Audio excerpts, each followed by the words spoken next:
बांधकाम कामगारांना मिळणारे गृहवस्तू साहित्याची किट सहाय्यक कामगार आयुक्त कार्यालयातूनच झाला पाहिजे अशा मागणीचे निवेदन शिवसेना उद्धव बाळासाहेब ठाकरे पक्षप्रणित महाराष्ट्र कामगार सेनेच्या वतीनं कामगार नेते विष्णू कारंपुरी महाराज यांच्या नेतृत्वाखाली शिष्टमंडळाद्वारे सहाय्यक कामगारांच्या वतीनं देण्यात आले। यामध्ये ठेकेदार झाला मुजोर आणि सहाय्यक कामगार आयुक्त झाले कमजोर असे नमूद करण्यात आले आहे।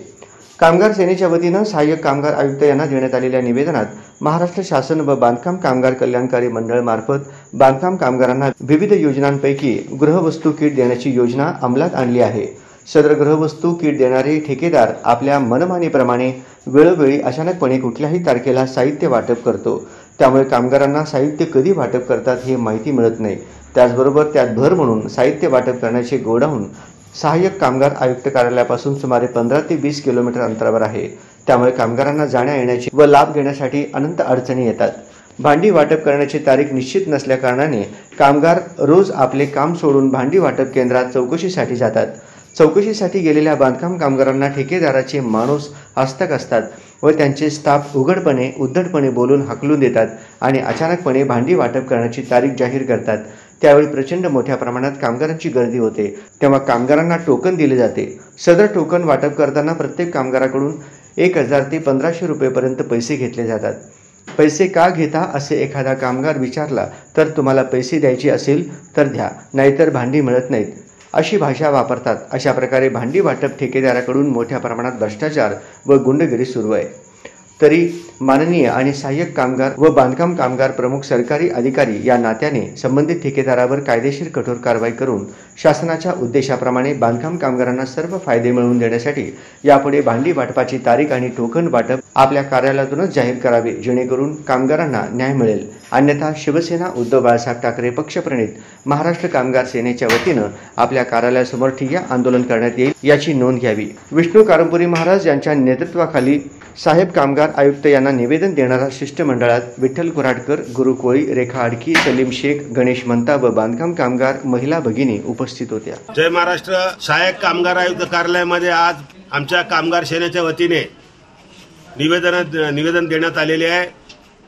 निवेदनाचा विषय आहे की बांधकाम कामगारांचा जो लाभ असतो, तो किट असो किंवा साहित्य असो, सुरक्षा का सामान असो, हे वाटप करताना ठेकेदार स्वयंभू पद्धतीने तारखा डिक्लेअर करतात।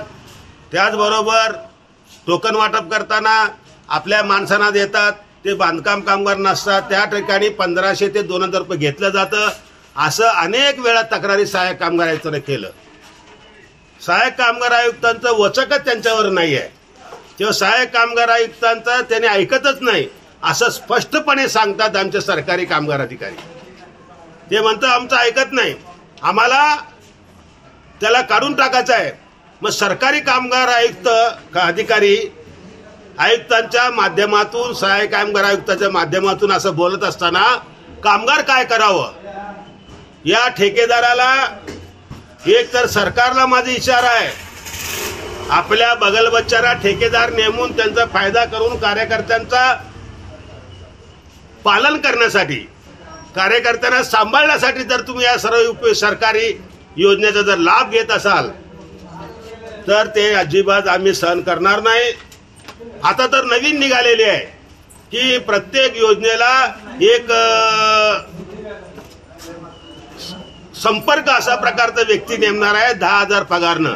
एकदम खुल्लम खुल्ला यामध्ये पूर्णपणे सरकार निवडणुकीचं काम करत आहे। हे गद्दार सरकार, हे खोके सरकार निवडणूकमध्ये पुढे कसं निवडून येता येईल याचं अत्यंत या ठिकाणी काम करत दिसून येतं।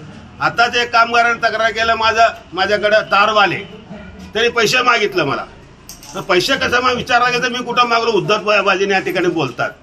असं सरकारी कामगार आयुक्त कार्यालय आहे का हे? का एक गुंडाचा क्लब आहे का, अड्डा आहे का? अशा प्रकारचं या ठिकाणी भावना निर्माण होते। म्हणून आम्ही या सरकारला, या खोके सरकारला, या गद्दार सरकारला, या अजित पवारला, या फडणवीसवाला, या शिंदेला आम्ही इशारा देतो, जर अशा प्रकारच्या कामगारांचं जर लुबाडणूक होत असेल, खोट्या कामगारांना खऱ्या कामगारांचं सोडून खोट्या कामगारांना तुम्ही साहित्य वाटप करत असाल, पैसे देत असाल, इतर योजना देत असाल, तर आम्ही सर्व कामगारांना घेऊन विधानसभेवर धडक देऊ अशा प्रकारचा इशारा देतो।